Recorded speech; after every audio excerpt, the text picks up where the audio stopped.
Hey everyone, and welcome back to the Wild Burrow podcast. And a special welcome to our new international listeners. Welcome to everyone listening from Canada and the UK. I am on my skiing road trip and I'm in Canada. So, coming to you from a different country, which is cool. And just on the theme of community, I've been staying in hostels and I met a very nice and gracious group of Canadians, and they let me join in on their. They were having like a reunion from school, and we hung out a lot. As well as my roommate in the hostel was from the UK, and we all were playing board games at night, and we were out on the ski slopes together a little bit. So that was really cool, and I I really don't just go go around promoting the podcast, but I did kind of bring it up with these new friends that I made, and it turned out they had been talking about almost the exact same thing earlier that day, just about the importance of community and how that can really be some of the happiest moments of your life. So thank you all for listening, and try to get this to the desk of the Prime Minister if you can. I know you all have his number and stuff, so I'm joking, but it is just really cool to I can see on Spotify what countries people are from, so it's cool to see the Canada and UK showing up there. So welcome to the show.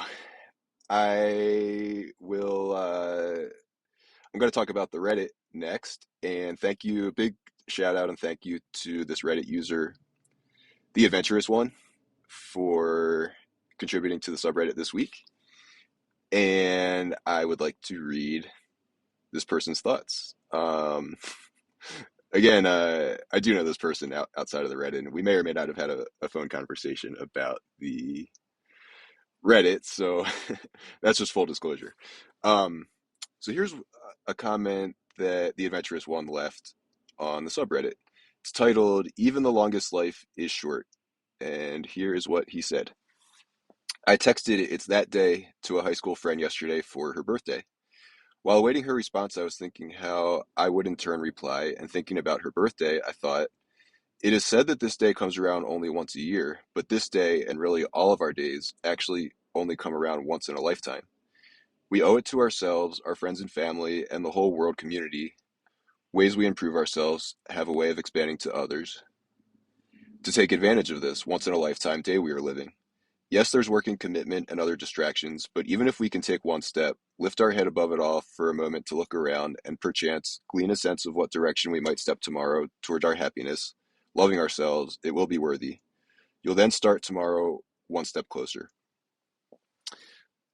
I really like this idea of each day in your life is going to be unique, and it's never going to come back around.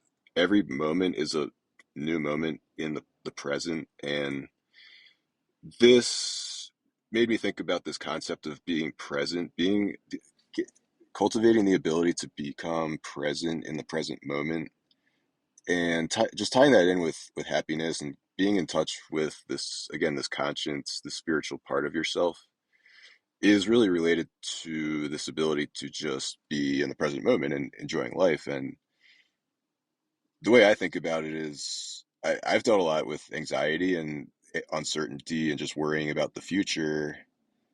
And I think, to this person's point, like, you don't know what what the future is going to be like.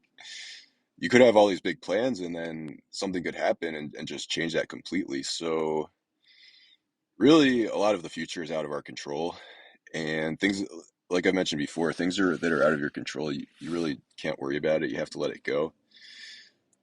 And this is much easier said than done. Like I said, this is something I've dealt a lot with, is this worrying about the future, and try to deal with it as best we can. It's probably always going to be a part of my life and part of the human experience to deal with this anxiety. But um, so that's, like, to me, worrying about the future. And then the other state of mind is to just be like thinking about the past, and maybe like if you're regretting something, or wishing that you could go back and relive a moment or something. And again, it's like, it's in the past. You can't change the past, but you can learn from it. And so that's where the present moment comes in. Is the present moment is the time to apply everything that you can learn from your life. And human beings are not meant to be perfect. Human beings are actually meant to be imperfect. And it's these imperfections that if we really can learn to appreciate and celebrate that and appreciate all the mistakes we've made in our life and appreciate that all these mistakes and lessons are something we can learn from to make a happier future. And that's really where the present moment comes in, is you can apply these lessons from your life and you can right now in the present moment, this once in a lifetime opportunity to be in today. Today only comes around once in your life for each person.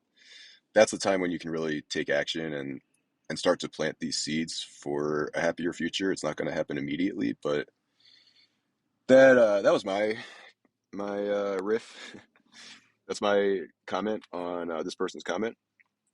So thank you to the adventurous one for writing that. Again, I thought that was really insightful and something that I hadn't really brought up before. So thanks for offering your perspective on the subreddit. And I did write a comment on there on the subreddit. So and good job, by the way, to the adventurous one. Thank you for writing a post. So this is very visible. If you go on the subreddit, you can read his post and you can read my comment. And again, that's my take on it. But maybe a different part of this will stand out to you as something that's important and worthy. So feel free to write your own comment on that, and I'd love to read that, and maybe I'll read it on the podcast next time. The adventurous one was very busy this week, and again, thank you for that. And he completed the New Year's challenge, kind of. I'm giving you the badge. I'm counting this as you finished the New Year's challenge. So this next post from him is called "New Year's Challenge Completed," kind of question mark. And here's what he did. So he says, not sure if it was due to the podcast, but I just finished listening to the latest podcast. As I reached the summit of my daily mountain hike, heading back down, I saw a man approaching that, depending on what time I go, I've recently seen daily and on and off have seen for years as he slowly makes his way up, walking stick in hand and sweat on brow. We usually do the semi-obligatory trail good morning etiquette thing that we do here in the US, but today I walked over, extended my hand, said we see each other enough, we should know each other's name. I now have a new friend, Philippe. And that's really cool. I thought this was funny that this like serendipitous moment occurred as you were listening to the podcast. So I was kind of thinking like maybe people should just listen to the podcast and walk around and these opportunities will just come to you magically by the power of the podcast and you'll start just connecting with strangers. But yeah, that's like a small gesture to make the world a little bit more familiar to you and somebody who is a stranger now at least you know his name and who knows what'll come out of that. Maybe that's the extent of it, but he might say something to you next time, or maybe you'll be inspired to say a couple other words to him. And who knows? One thing could lead to another. Maybe there's a group of people that you see a lot, and maybe you could just do a group hike up the mountain once a week or once a month or something. And you never know what these things could lead to. So these are just kind of these are the possibilities. I think we can create community out of nothing when there's just people around. And again, who knows what'll come out of that? There's no pressure either way. But let us know if something else does come out of that, or if you do something similar and there are some meaningful connections that you make. So that's the Reddit for the week, and thank you to the adventurous one. This next segment of the show, I want to talk about struggling and suffering as what I've come to understand is a necessary part of becoming happy and becoming your true self and revealing the fullness of yourself and all these strengths and qualities that you never maybe knew were in there that are drawn out of you by going through these trials and tribulations of your life, and what it takes to realize these deep hopes and dreams and visions of your life and an ideal world and life that you want to experience for real on this earth before before all of these unique days pass us by. I think we should all be able to taste a little true happiness and freedom and self-fulfillment and realization. And it doesn't just happen. And I've dealt with this a lot. And I would like to share my story related to this. And I'm not really like telling this to say like, oh, I'm such a great person or something, but this is just a real experience I had that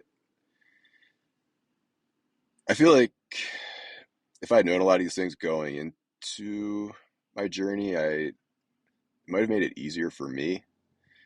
So maybe there's some lessons in here for you, or maybe this resonates with things you've already experienced in your life. But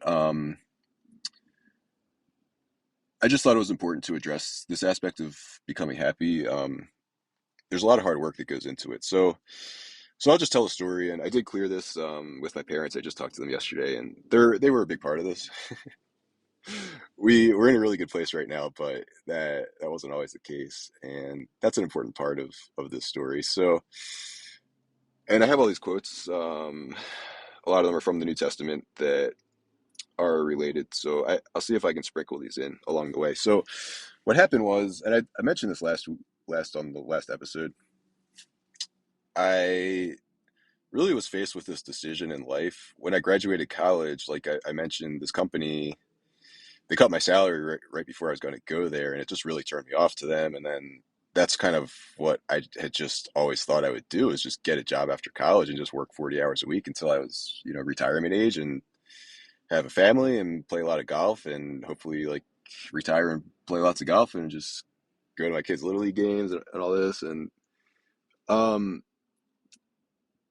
but that 40 hours a week piece of it, it turned out to, the reality didn't line up with what I was thinking, which again, I just had this realization that this company only cares about money and they don't care about me. And so suddenly that vision just didn't seem like such a great deal for me. And I the question just came to me the first time in my life, like, what do you really need to be happy? Or it just came to me that I hadn't even asked that question.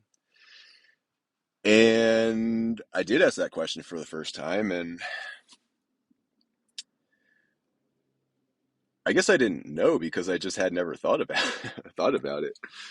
So it was a process to even figure out, like, well, if I'm not attracted to that lifestyle, what what is going to be my hope and dream in life, and what else is there? And so I really started to think a lot about that, and that was really the first step, was just being like, and that was even kind of scary, but a lot of these things really hit me kind of hard. And I had tried reading the New Testament before in the Gospels, the story of Jesus, and didn't really get anything out of it. And a lot of the things I had read, I guess they were like in my brain somewhere. So a lot of these sayings started coming back to me. And the one that really hit me was, there's this line in one of the Gospels, or I think it's probably in several of them. For those who don't know, there's four main Gospels, and they're all the same story of Jesus basically, but they're all like a little bit different. But some of them have the same like basic lines in them. And this one is like, a slave can't serve two masters, and you can't serve both God and money in your life. And at that point, I was just totally turned off to money, because I just saw these horrible things it makes people do. And even if you have $1 billion, like I just thought about Bill Gates, like he's still investing money and trying to make more money. So it's like, even if you're a billionaire, you still could not be happy, maybe.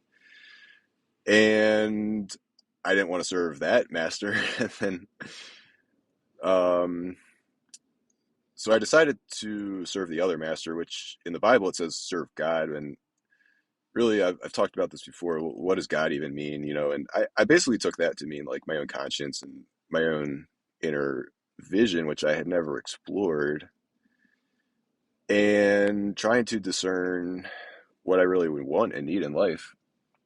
I also started reading Gandhi's autobiography, and there's a lot of great wisdom in there, because he went through the same process and really looked into spirituality and was reading these same books, read the Bhagavad Gita and the Gospels, and that really formed the foundation of his philosophy. And he spent his whole life messing around with these topics.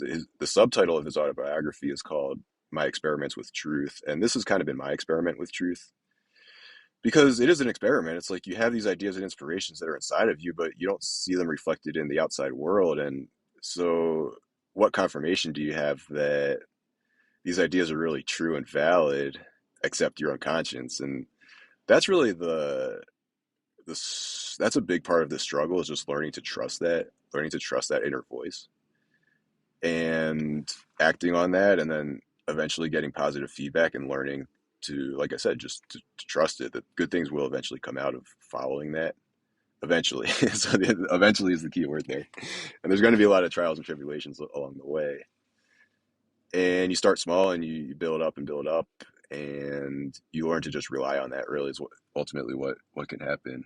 It never becomes easy, but you learn that this will eventually produce good results for you. So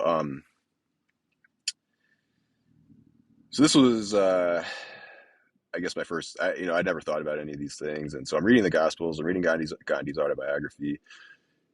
Um, right, what I was going to quote from his autobiography, which this has really stuck with me. He says, "The heart's true and earnest desire will always be fulfilled." So the heart's true and earnest desire. I think deep down, if we all slow down again, practicing that meditation and quietness and going for walks in nature and just try not to distract yourself. It should be pretty obvious what you really want and need in life.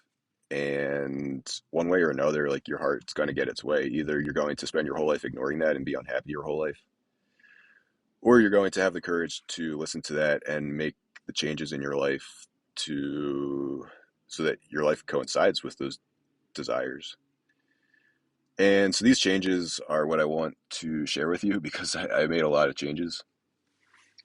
Um, so I'm reading all these books and stuff, and I had this time period where I wasn't working, and so I really just didn't. I kind of just did whatever I wanted all the time. This is when all these soccer games were happening, and I was like really going out in nature for the first time at this park close by, and just looking at the trees, watching insects on the ground, like I suggested you all do. I went through all that the first time, and just sensing this spiritual presence behind everything, and all these trees are springing from the same source. Like they're springing from the ground, but even on a deeper level, they all share some common aspect of life where they're coming from, and humans come from the same place, and all these people in your life, they all come from the same place, and just sensing that for the first time was really special, and just it's kind of like, how did I miss this before? Before, we're surrounded by life all the time, and I went my whole life without even thinking about this and just watching TV and stuff, and there's such there,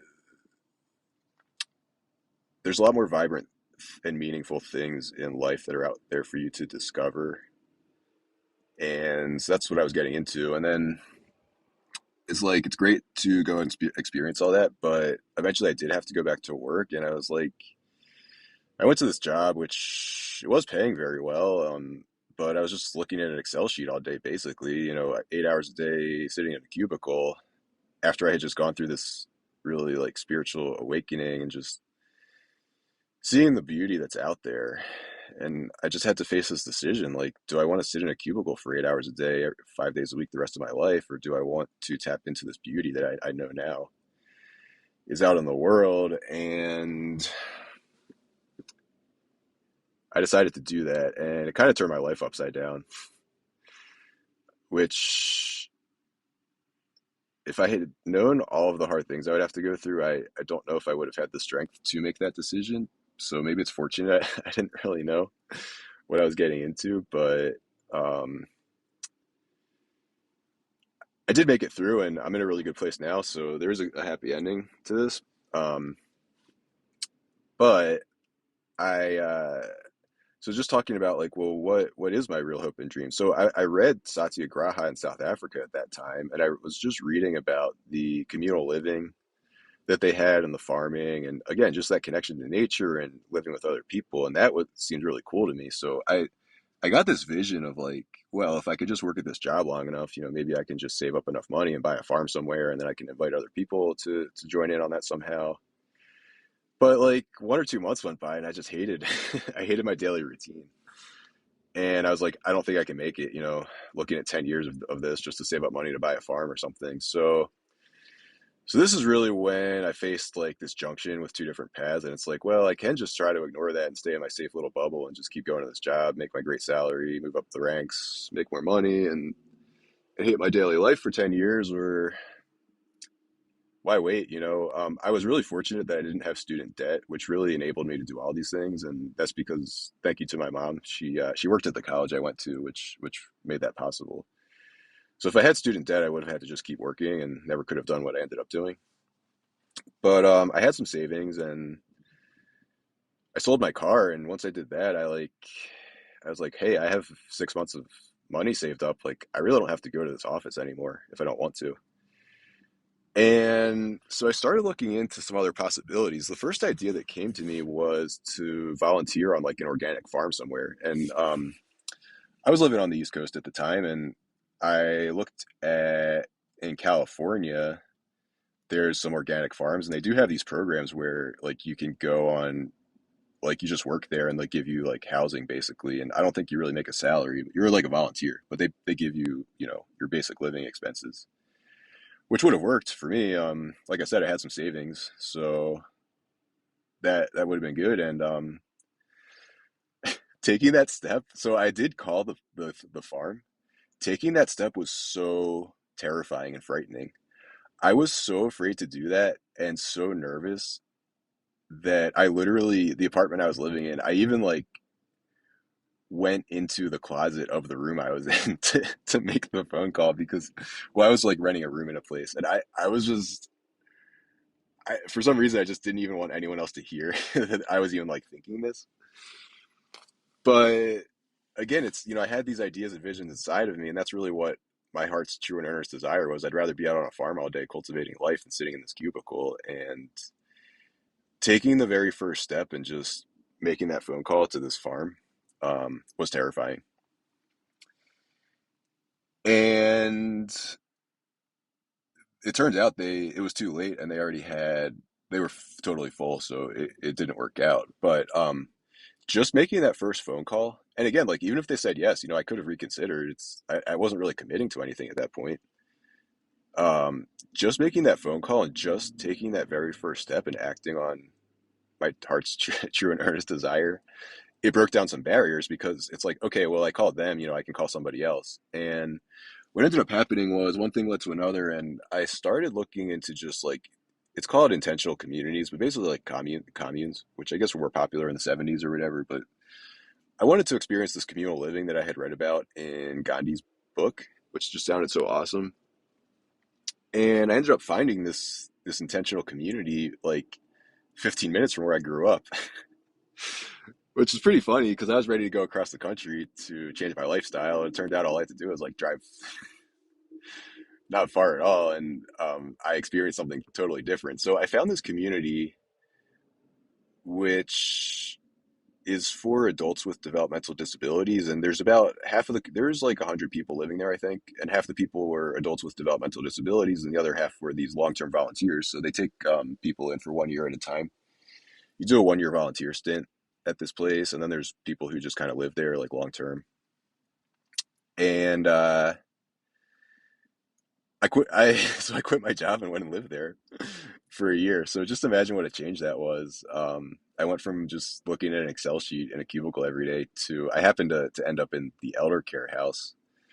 So I was learning how to do like personal care for senior citizens and cooking meals for like 10 people, and I learned how to knit there, and I learned how to play the guitar, and so every day was just filled with like enjoyable activities, and I was surrounded by people all the time. And meals, you know, every meal was a communal meal, and um, after dinner we would play board games almost every night, and that's when I was organizing these sing-alongs. Eventually, after I learned to play the guitar, and I was doing yard work, so just getting outside a lot. It was a 400-acre place, and they had a dairy farm and a huge vegetable garden, and um, I just had so many beautiful experiences there, and just like seeing for real that your daily life is really what you make of it. You know, like I made a couple phone calls. The next thing you know, like I was out of the cubicle and I was just surrounded by beauty and people, and these amazing people with these developmental disabilities. Like they have that childlike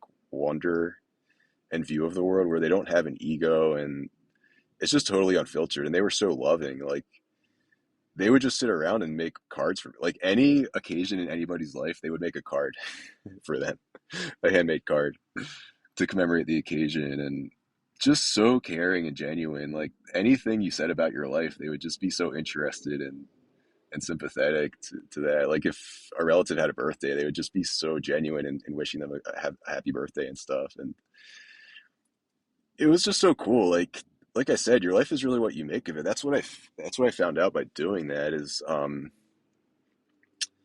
I made a real change in my life, and I am not the same person today because of everything I experienced there, and just seeing that this other world is possible, and you just have to kind of say yes to it sometimes. So that was all really good. Where the struggle part came in was so imagine if one of your friends suddenly quit their job and went and lived on a commune, or your one of your children, or a parent, what if somebody in your life just got obsessed with spirituality and quit their job and went and lived on a on a commune? You might be like, what's going on there?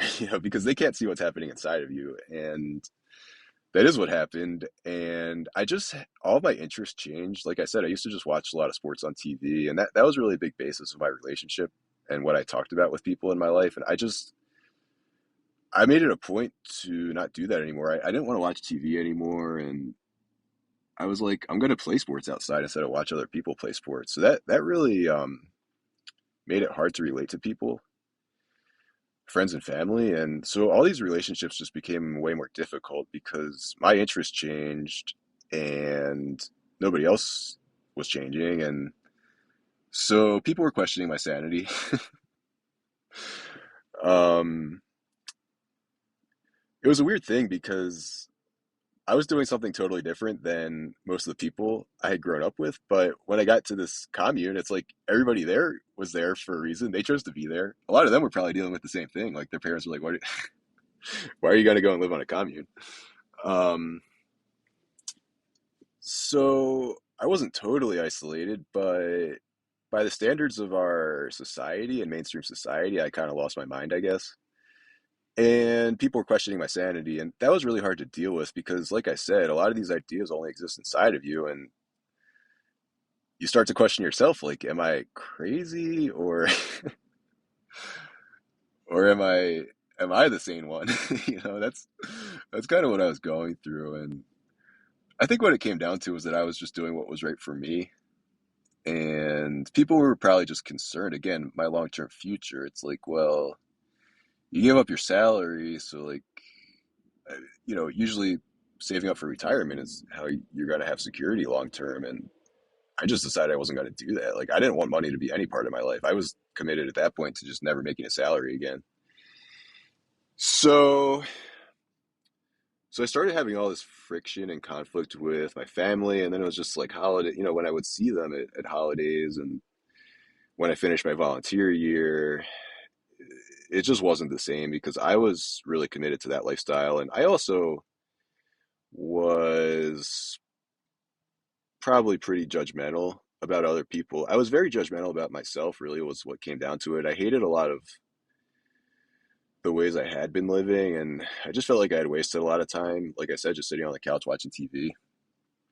And I was taking a very hard line with myself to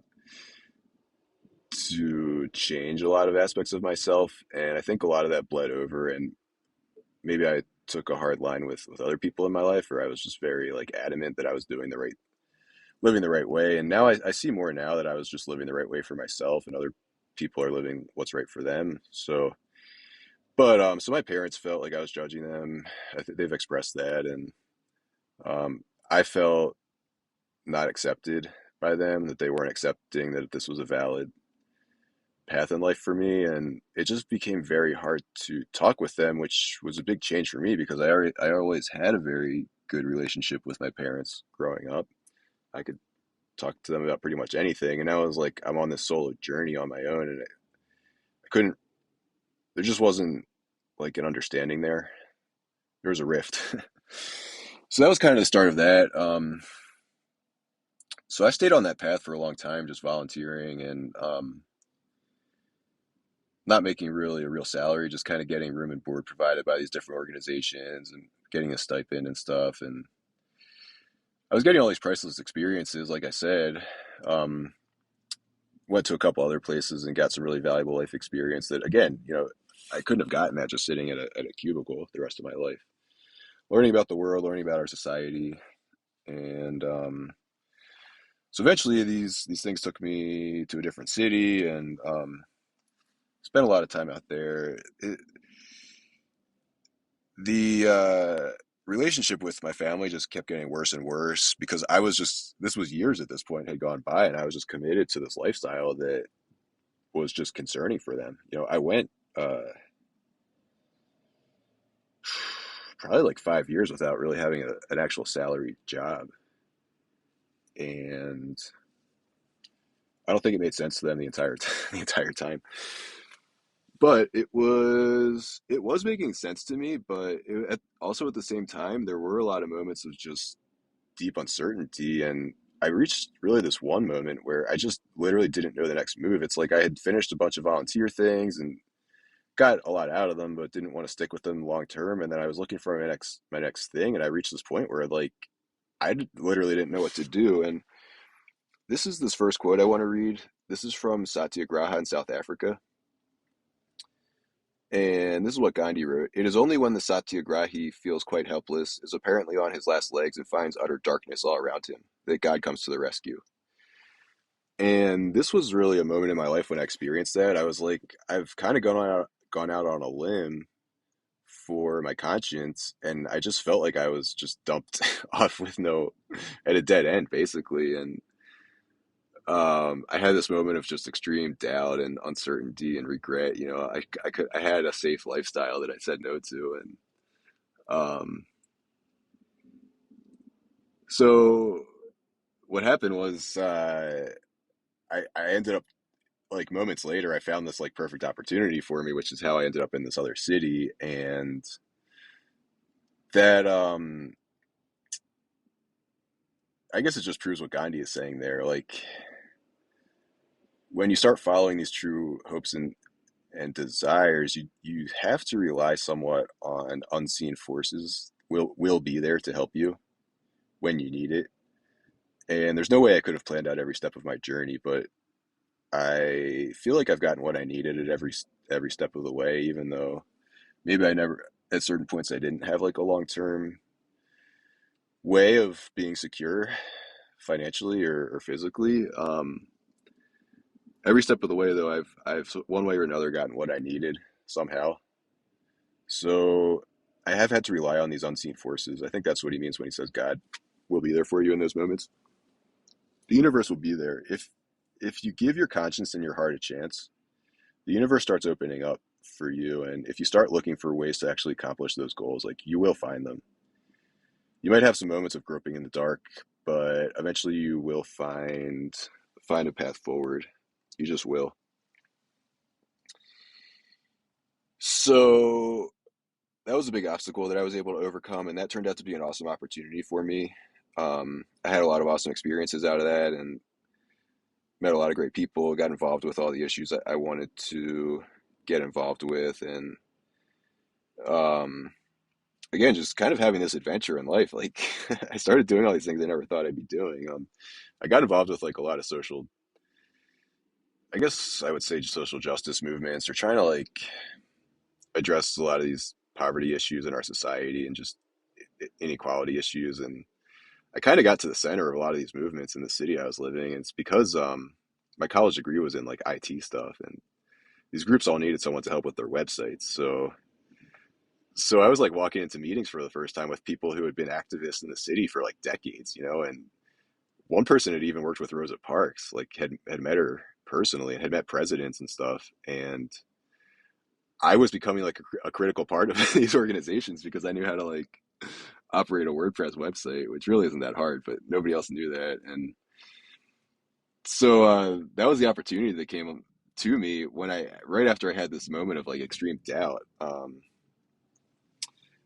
pausing for an intermission, so I'll be right back. And I'm back.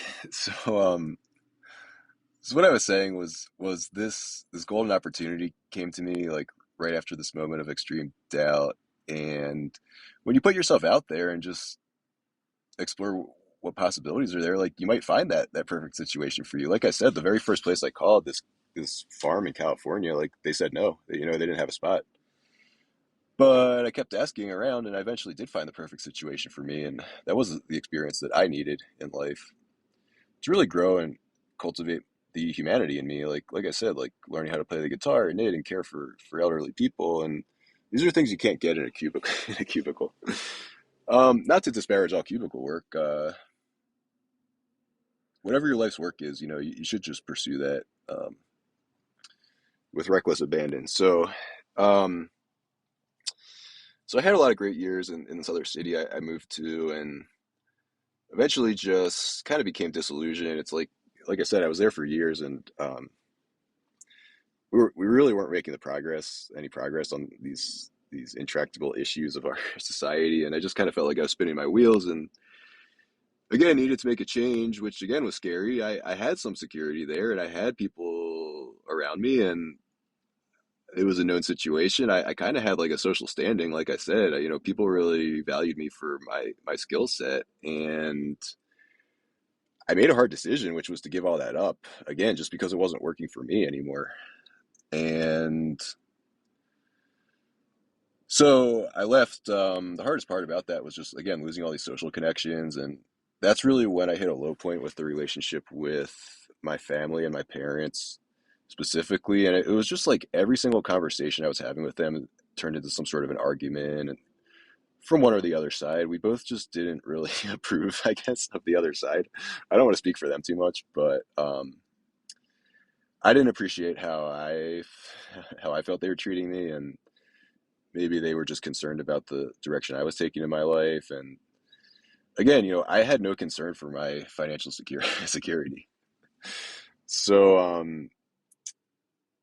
but like I said, I was finding ways to get what I needed at that moment, at least.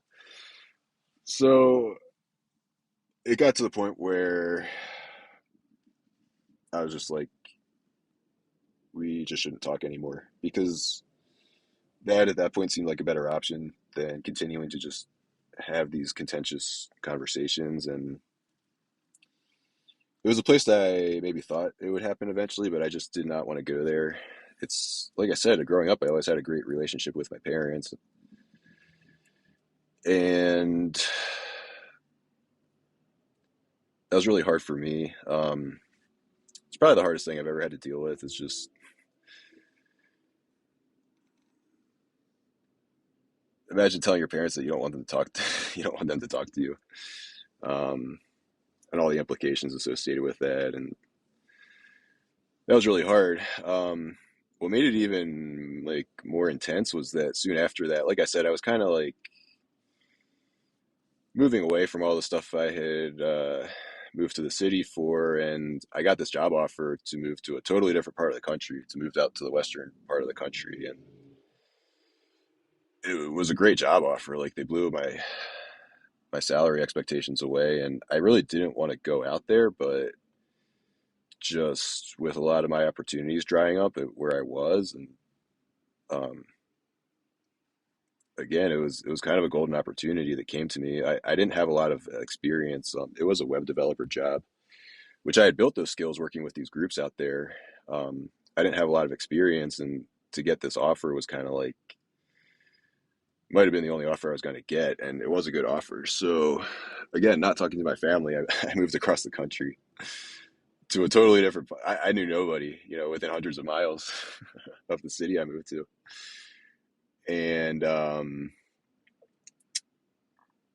I was really isolated socially, but it's kind of when you're in that place, and so all these distractions and stuff like that we've been talking about, all these ways to distract you from what you need in life, those were all gone.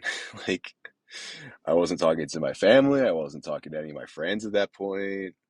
I was in a city where I didn't know anybody, and there was nobody there to tell me what to do every day or to have any expectations. That was really the thing. Like there were no expectations.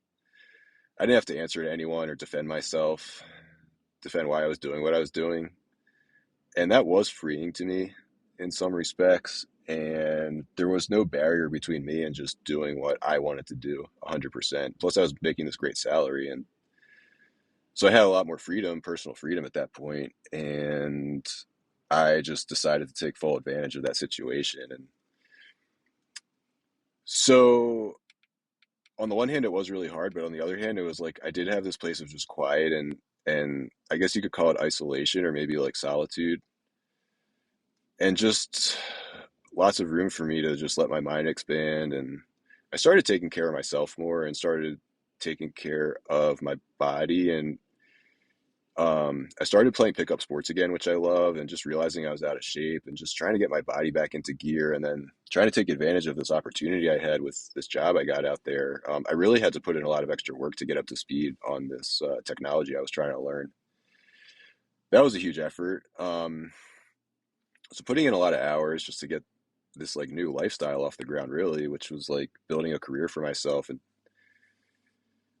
getting my body back to where it should be. And so the message I want to give to everyone is like I was totally alone and isolated, and that was really hard for me to deal with. And I was having all these experiences that normally I would have liked to tell my parents about and tell my friends and family about, but I couldn't. That was really difficult. But what I had in abundance was like I was fulfilling a lot of what I wanted out of life. Like I was becoming independent and free to do what I wanted. And I had just answered the call of my inner vision, my inner desires. And I knew that I was doing what was right for me the whole time. I'd already had a lot of positive feedback at that point. That's what I was saying, like developing that trust that your conscience is not going to lead you astray, even though it might lead you into these unknown situations and they might seem scary and insecure. But if you just stop and look around, like you realize you do have what you need at every step of the way. Um, you start to build trust that is safe to do that and give up physical security for like spiritual fulfillment. And so I had really developed that. It was really a strong connection. I just knew that good things were going to come my way eventually. And that was a lot of years that I went without talking to my family. And I honestly thought I was never going to talk to them again. Just how contentious and how contentious that relationship had become. I just didn't see how that was going to ever fix itself. So that was really sad. Um, but what I'm trying to say is that even though I was dealing with what I consider to be the hardest situation of my life, like I was getting a good night's sleep and I had peace of mind. It was like every day I had my struggles and challenges to overcome and just kind of mentally like making it through each day. And um, but at the end of the day, I knew that I had done what I needed to do and I could just relax, because I'd done my job and that I just knew that I was doing what was right for me because I was totally in tune with, I kept consistently was making decisions for years to follow my conscience and good things were coming out of that, even though there was a lot of pain and suffering. There was a lot of good things coming out of that. And again, just learning all these skills and becoming self-reliant and learning, doing things I never thought I would be. You learn all these new aspects about yourself. And that was all just a really fulfilling and beautiful experience to have. So I was really turned on by that. Um, but again, it's just making these changes. I had to make a lot of changes for myself that didn't necessarily make other people happy. And that's one of the hardest things I had to deal with is just learning to say yes to yourself sometimes. And how other people feel about you is out of it's one of those things that's out of your control. So I love my parents and stuff, but it's like if I just lived to make them happy, then I would never be happy. And how do they know what's really right for me? That's what your conscience is there for. So I had peace of mind. That's what I want to tell people is I was going through this really difficult situation because I was following my conscience, but because I was following my conscience, I had peace of mind through that whole thing. And that's what got me through is that spirituality. That's the power of having that spiritual connection is that if you're following that, it's like you're kind of invincible to some degree to any obstacle or thing that comes your way. Like I'm telling you that I got through the hardest situation of my life by relying on that. And you can get through the hardest situations of your life by relying on that. So that's really one of the messages I want to share. Um, I guess kind of the culmination of that was like, again, I'm in the Western US, and I I kind of developed a habit of like quitting jobs because at that point I had just um I come to a place where I was just working at these jobs just for the paycheck. And I wanted to use the money to reinvest it in myself. And I wanted to use that money to provide for myself, provide what I need to be happy in life. So if these companies were better to work for, I might have just stayed there longer term, but I didn't like them. So what I ended up doing was, I quit my job and just went on this big road trip and started backpacking for the first time and was doing a lot of hiking in all the national parks and all these beautiful places. And it was kind of the peak point of isolation in my life because I was just out like in these random places in like these states, really far from anything. And I wasn't talking to my parents. Nobody knew I was there. And I was literally alone in the wilderness by myself. And I kind of had nothing. Like I didn't have any. So this is a quote I want to read from one of the Gospels. So this is what Jesus said: "Those that lose their life for my sake shall find it." And I lost my entire life. Like I lost every social connection I'd ever had in life. And I was walking around in the woods in a very remote part of the country. So in some respects, I had nothing, but in other respects, I had much more than I ever had before because I had a connection with God, my understanding of God. Another way I like of thinking about God is like your higher power. And that's a phrase that comes from like the Alcoholics Anonymous and Narcotics Anonymous movements, which that was another. I volunteered at a community for people recovering from drug and alcohol, and they rely a lot on spirituality to get through that. And I've relied a lot on spirituality to get through my hard times. And so on the one hand, I had nothing, but on the other hand, I had a lot. I had a really tight bond with my inner hopes and dreams, and I was just becoming more and more comfortable acting on that. And so quitting my job and going on a big road trip in the wilderness, that was also kind of scary, but it wasn't as scary as the first time I was standing in that closet calling calling a farm in California. Um, because I kind of knew what to expect along the way. It's like you set up on this journey, you don't know how it's going to go. There's moments of uncertainty, but just checking in with your conscience every day and every morning, like, is this still the right path for me? And as long as the answer is yes, you just eventually you learn that something good is going to come out of that. And what ended up coming out of that was I had some amazing hiking experiences. I've hiked some of the most famous trails in the country, and just getting to all these high peaks and stuff. It's like I ended up doing a lot of stuff I never had even envisioned. Like on that road trip, I hiked this trail that was like 200 miles long, and I didn't even envision doing that before I started. But one thing kind of led to another, and I had the skills to do it. And I set off on that journey, and it took like over 2 weeks to do that whole thing. And um, I learned something about myself. I learned that I was a lot more capable of. I was capable of doing things I never even thought I was. And so these are the kind of things you can start to get out of your life. And this is really what I think God's vision is for everyone, is to show you how great of a person you really are and how strong of a person you really are. And that to me that's my interpretation of struggling and suffering, is God's going to put you in these situations where the outcome is uncertain and your conscience is leading you on and on and on. And the other part of you is kind of like scared and freaking out the whole time. And like, how's this going to turn out? Because we want security, we want to know the outcome of something before we start on it. But if you already know the outcome, like nothing's going to come out of that. If you don't know the outcome, something could really surprise you in a great way. And that's what happened to me. I learned all these. I I finished this 200-mile trail, and I was like, I did that. Like, well, what else can I do that I haven't been considering or limiting myself? And that's been a gateway to all these other things I've done, which have been really rewarding. And so it's kind of just this nonstop thing of like expanding yourself, and um, becoming happier and more capable. So, and that's really the vision. That's the vision that God has for you, and that is what God wants to see you, is explore this mysterious unknown part of yourself. And um, going on that journey is going to bring out the best parts of you that you couldn't even envision on your own. but you are actually going to live and experience that. I walked every step of those 200 miles. Um, but I still can't even kind of believe that I did it, you know, even though I really did do that. But just thinking about it, it's like, I don't know. I never hit it. That was not on my radar at all, even just a few weeks like before I started on that journey.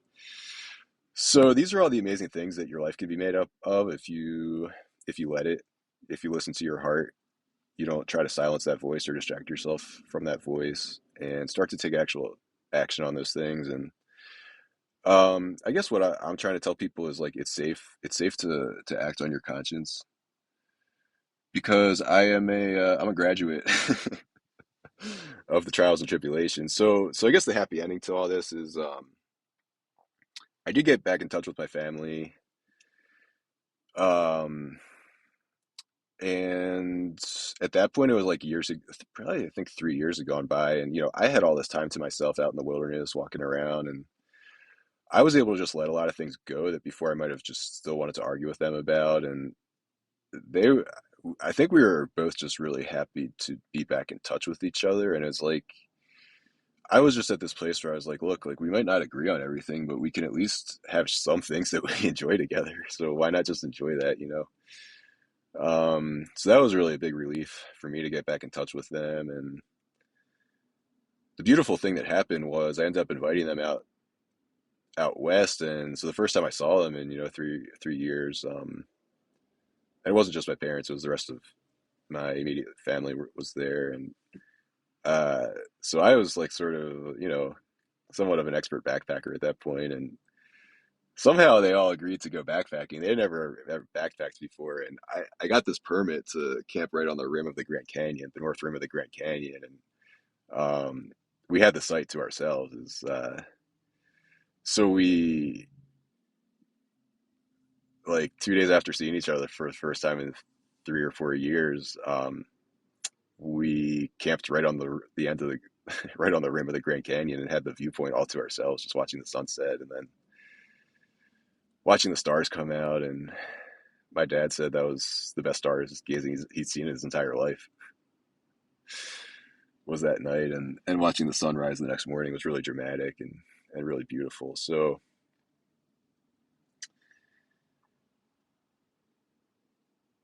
like I said, I went years thinking I would never talk to them again, and then look at the beautiful way that we were able to reconnect, and that experience would not have happened if I hadn't gone through what I did go through. So I don't know if it was really worth it or not, but ever since then, it's made me value our relationship even more, just going without them for that long. And I've spent other trips with them that might not have happened otherwise. If I hadn't gone through that and we hadn't gone through all that pain. And it's like the lack of being around each other really made us appreciate each other even more, for me at least. And again, just we can share stuff in common. We still live different lifestyles, but um, we have a lot in common that we can still enjoy together. And we have enjoyed a lot of stuff together since then. It's been a few years since that happened, and we've had a lot of great times and priceless memories.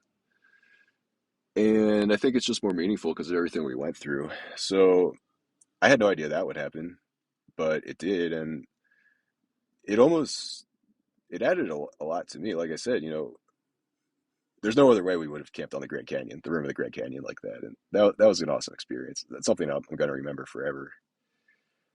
And I hope they do too. So that was happy. And then as far as like the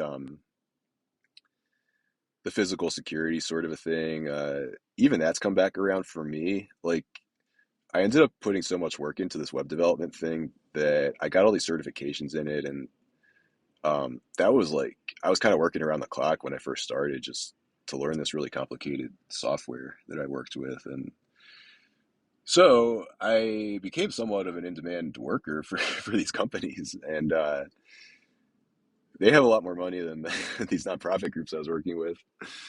Um, Not to say that that's good or bad, but it's just a fact. And so making this great salary, it's really opened up a lot of options for me in life. Like I mentioned before, I'm on a skiing road trip right now, and I just wake up every day and and make a great cup of coffee and eat a good breakfast. And then like I go to the ski resort whenever I kind of feel like it, and I ski all afternoon, and then have a great dinner, you know. And I that's because I've been able to just save money. Um, and I've decided to spend my money on this sort of a thing, which is to take long breaks from having to work and to enjoy life, and to be out in the mountains every day is a really special thing. And you know, if I had stayed on my original path, I might have been making the same salary, but it's like, what would I have been spending my money on? Maybe, you know, maybe I just would have gotten into cars, or like spent all my money on that, or more material things. Going through what I went through, it really made me value these intangible things in life, and I'm using the money as a way to make those things more of my life, and basically just gain independence from like the rat race kind of the world, just this wheel that keeps going around and around. You never really get anywhere. So I'm trying to break out of that, and I want to build a life for myself where I can just be happy, spend a lot of time in nature, and hopefully spend a lot of time around people who I love and we can share love with. So this all took 13 years since I made that phone call in the closet to being on a skiing road trip right now, and not working. That was a 13-year process, and everything I went through that whole process, you know, losing, like I said, losing everything. Um, our social connection is a big part of our life, and I lost all of that. And I never envisioned that happening in my life. But 13 years of having all these amazing, incredible experiences that I also never envisioned, and gaining all these skills that I really value. And it makes me more of a human being. It's how I feel, like exploring the artistic side of myself, you know, um, learning how to care for other people, and learning how to care for yourself and cultivate that center of creativity that Martin Luther King talked about.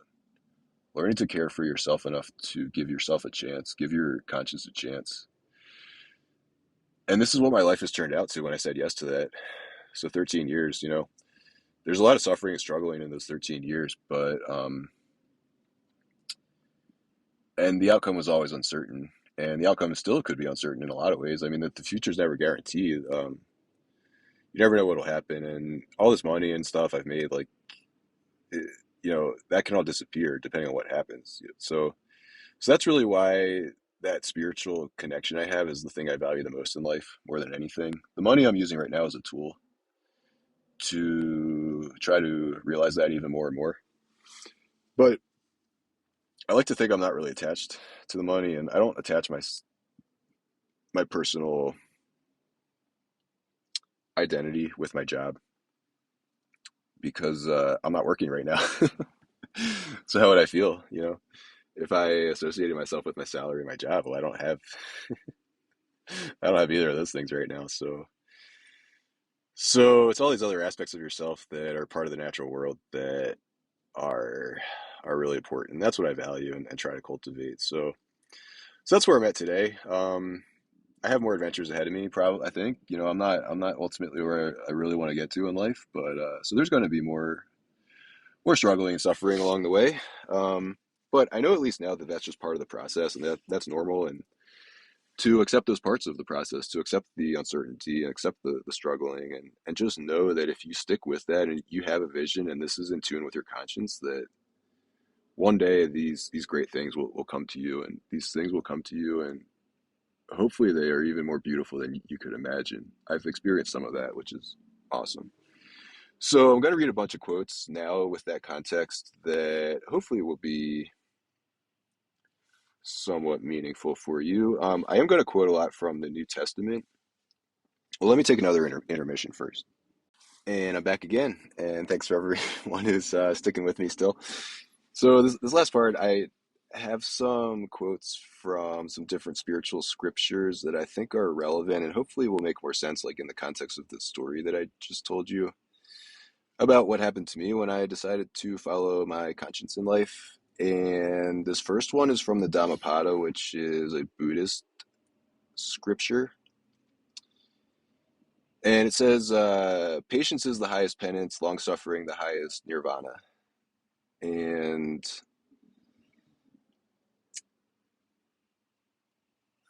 that really helped me through a lot of hard times. Like I went through a lot of periods, like months, when it's just like, how is this gonna work out? And nothing was really happening. And I had already sacrificed a lot, like this career and all these relationships and stuff. And it's like I was kind of just like, when are these good things gonna start happening? And I, I was doing the daily check-in like with my conscience kind of a thing, and it's like, as far as I could tell, I was doing the right thing for myself, but I was not in a very enjoyable situation. And patience is the highest penance, long suffering the highest nirvana.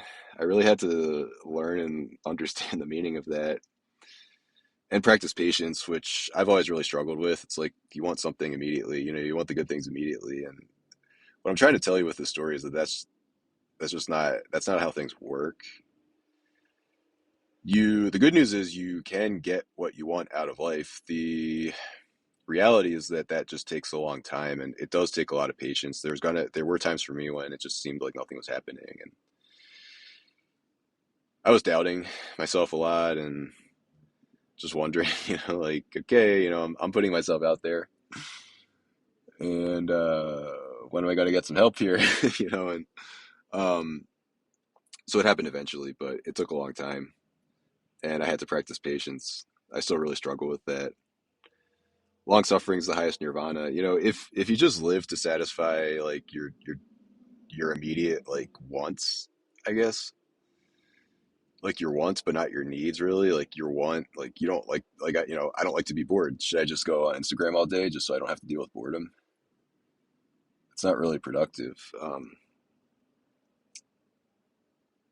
So sometimes suffering is a part of becoming happy, like I said. um, just going deeper with yourself, like it takes time to get things up and running, and before that happens you're gonna experience some not very fun times. But hopefully you at least have that peace of mind knowing that you're doing what's right for yourself. So that's always kind of stayed with me since I read it. I'm just going to read some other stuff from the Gospels. So this next quote, this is Jesus talking. Take my yoke upon you and learn of me, for I am meek and lowly in heart, and you shall find rest for your souls. For my yoke is easy and my burden light. And my interpretation of that is like, take my yoke upon you. I mean, that's like taking the yoke is what your heart is telling you to do. And that was required a lot of work from me. I made all these big changes in my life, and I took that yoke upon me. But my yoke is easy and my burden light. I had peace of mind the entire time because I was finally doing what my heart wanted, and it caused a lot of chaos and conflict for me. But that light burden, I knew I was doing what was right for me. And sometimes peace of mind is priceless. Like you can't really buy that. So that's my interpretation of that. Um, Here's another quote from the gospel. And he said to all, if anyone wishes to come after me, let him deny himself and take up his cross daily and follow me. For whoever wishes to save his life shall lose it, and whoever shall lose his life for my sake shall save it. For what is a man profited if he gains the whole world and destroys himself or loses his life? And I just want to say, I prefer if the I've read a lot of stuff from Gandhi and MLK and now the Bible that are just defaulting to masculine as the default like person, abstract person. Um, so I hope I was thinking about just going in and changing that to make it more generic. I know there's versions of the Bible out there that already have done that, but I hope you don't take that as excluding females from this. I'm just reading the material that's here. So this take up his cross daily. Like I said, I'm going through these struggles and not talking to my family and stuff, and kind of each day became a daily struggle to just get through the day. But that's the work. That's what I'm talking about. That's your work to make these changes, and some of them are hard to make. And just take it one day at a time. That's another saying I got from the recovery community. One day at a time. Have a plan. Just figure out what your job is for that day, and just do that, and then go to sleep. Like you're done. You don't have to worry about it anymore. And that's the attitude I took. Just take it one day at a time. For 13 years, it got me through it. Things started getting easier and easier over time, but I still go back to that a lot. Whoever wishes to save his life shall lose it. So I decided to save my inner life, that inner spiritual life that I have, and I lost basically everything else. I lost every relationship I had. I lost my salary. I lost everything.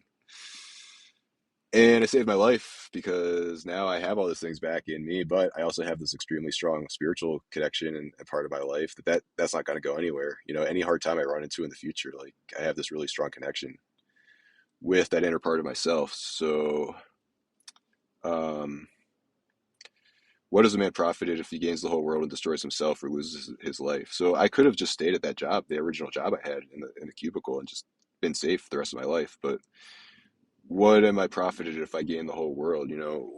How does that benefit me really if I just make a salary? Like, what is that really fulfilling? Like, we do need food every day and these physical needs, but um, I would have lost a lot in that process. All these other aspects of myself that I've been able to develop that never would have happened. So I could have lost that life. It says loses his life or loses his life. I mean, I would have lost that life. That beautiful part of life that I've experienced never would have happened. Um, The stone which the builders rejected has become the head of a corner. Everyone that falls on that stone shall be bruised, but on whomsoever it shall fall, it shall crush him to atoms. And I felt like I was crushed to atoms. My whole life was crushed to atoms, and I had nothing left except my spiritual strength. Everything else was gone. Anything else I could rely on was just gone. And I was crushed, but that brought out this really important part of myself that has kind of powered my whole life and is what I rely on that every day to just enjoy life and keep trying to increase that. Here's a quote from Corinthians. So the New Testament, for those who don't know, is made up of these four gospels, these four stories of Jesus, and then there's just these other letters and stuff from people who were like spreading Jesus's message, I guess, after he died. So this is one of these. Basically, it says you can plant and water the seed, but God causes it to grow. And that's been a really hard part of this journey for me. Is like I felt like I was planting and watering, and the hard part is just waiting, waiting for these things to happen. And I did start a vegetable garden at one point, and like I put the seed in the ground for the first time, and the seed was so tiny. It was a kale plant, and the seed was so tiny, like you couldn't even see it. Once I dropped it in the dirt, like I couldn't see it anymore. And you put dirt and water on it, and then it's like,